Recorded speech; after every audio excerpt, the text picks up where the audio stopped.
today's recipe, we're getting into the fall spirit and we're making a chicken pumpkin curry. So let's grab your plates and let's get started.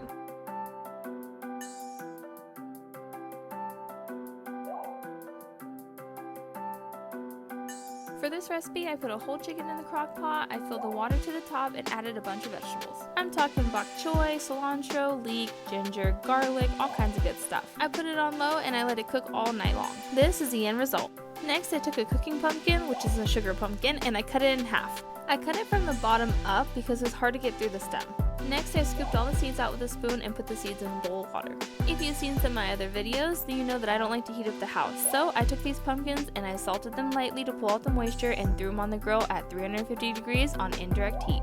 After about 20 minutes, I pulled them off the grill. They were charred on the outside and nice and tender in the inside.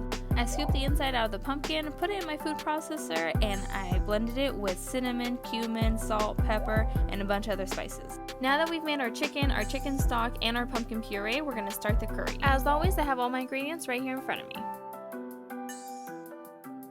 First thing I'm doing is slicing half an onion. Next, I'm going to mince 2 tablespoons of ginger. I'm going to throw a little bit of oil in my pot and then toss in my onions. I'm going to let these cook down for a little bit, and when they change color, we'll throw in the ginger. Let the ginger and the onion cook for a little bit. You're going to smell those flavors coming together, and then we'll add the garlic and the peas.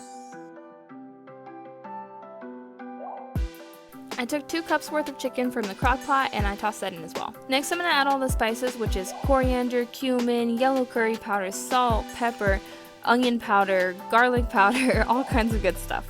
Next, I'm going to take a cup's worth of the pumpkin puree I made earlier, as well as half a cup of chicken stock from the crock pot. Then a can of coconut milk.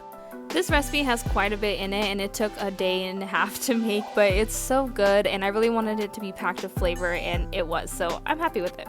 Alright, all the hard part's done. Now we're just going to let it simmer for a bit and let all those flavors come together. I really wanted to give those flavors time to marry, and they have the sauces thickened a little bit, so I'm going to add my spinach and let that simmer, and then it'll be ready to serve. I normally serve everything on a paper plate or paper bowl, plastic cup even, but today I thought we'd be a little more festive and serve it inside the pumpkin.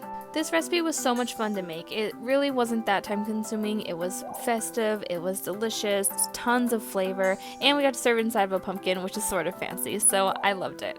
I really hope you all enjoyed this recipe. Please drop a like, subscribe, share, comment, tell a friend, and check my Facebook for the written recipe.